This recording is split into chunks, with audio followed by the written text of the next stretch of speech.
नमस्कार मित्रांनो, दिल्लीतील जंतर मंतरवर आंदोलन आता अशा एका टप्प्यावर येऊन पोहोचलं आहे जिथे पुढील काही दिवस अत्यंत महत्त्वाचे ठरणार आहेत. विद्यार्थ्यांचा रोष अजूनही कायम आहे. दिल्ली पोलिसांनी सुरक्षा वाढवली आहे. देशभरातून विविध संघटना, विद्यार्थी संघटना एकत्र येत आहेत आणि आता सर्वांच्या मनात एकच प्रश्न आहे, तर पुढे नेमकं काय होणार आहे. तर आजच्या व्हिडिओमध्ये आपण फक्त नवीन अपडेट, प्रशासनाची तयारी, आंदोलनकर्त्याच्या पुढील रणनीती आणि यांचे संभाव्य परिणाम समजून घेणार आहोत. तर सध्या जंतर मंतरची परिस्थिती काय आहे? तर जंतर मंतर परिसर अजूनही आंदोलनाचे केंद्र आहे. विद्यार्थी आणि विविध संघटनांचे प्रतिनिधी तेथे उपस्थित राहून आपली भूमिका मांडत आहेत.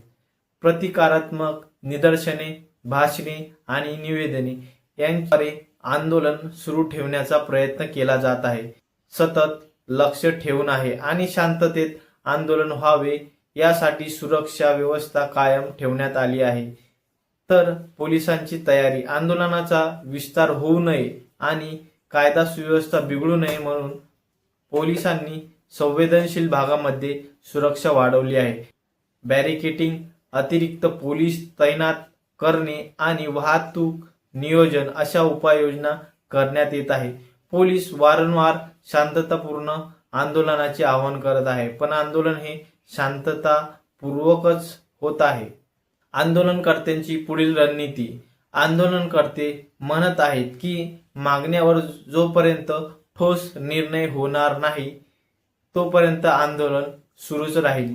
काही संघटना देशभरातील विद्यार्थी संपर्क साधून पुढील कार्यक्रम आखत आहे. यामुळे पुढील काही दिवसात अधिक सभा किंवा निदर्शने होण्याची शक्यता व्यक्त करण्यात येत आहे. तर सरकारची भूमिका काय आहे? तर सरकारकडून संबंधित प्रकरणावर तपास सुरू असल्याचे सांगण्यात आले आहे.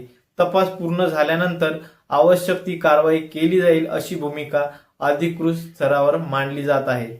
आंदोलनकर्त्याचे म्हणणे आहे, मात्र आश्वासनासोबतच कृतीही दिसली पाहिजे. तर पुढे काय होऊ शकतं? आता सर्वांचा महत्त्वाचा प्रश्न आहे, ते म्हणजे पुढे काय होऊ शकतं. जर चर्चा झाली नाही तर आंदोलनाची दिशा बदलू शकते. जर मागण्या मान्य झाल्या नाही तर आंदोलन आणखी तीव्र होण्याची शक्यता आहे. आंदोलनकर्ते ही मागणी व्यक्त करत आहेत. त्याचवेळी प्रशासन आणि आंदोलनकर्त्यांमध्ये संवाद झाला तर तोडगा निघण्याचाही मार्ग खुला होऊ शकतो. या प्रकरणाशी संबंधित तपास, न्यायालयीन प्रक्रिया किंवा सरकारी निर्णय यांचा पुढील घडामोडीवर काही परिणाम होऊ शकतो. मित्रांनो, हा विषय लाखो विद्यार्थ्यांच्या भविष्यासाठी संबंधित असल्याने प्रत्येक घडामोडीकडे देशाचं लक्ष लागलेलं आहे.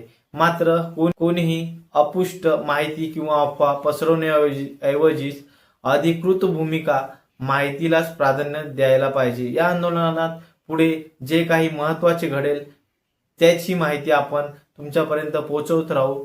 तरी व्हिडिओ आवडला असेल तर व्हिडिओला लाईक करा, शेअर करा आणि आपली गोष्ट या चॅनलला सबस्क्राईब करा. धन्यवाद.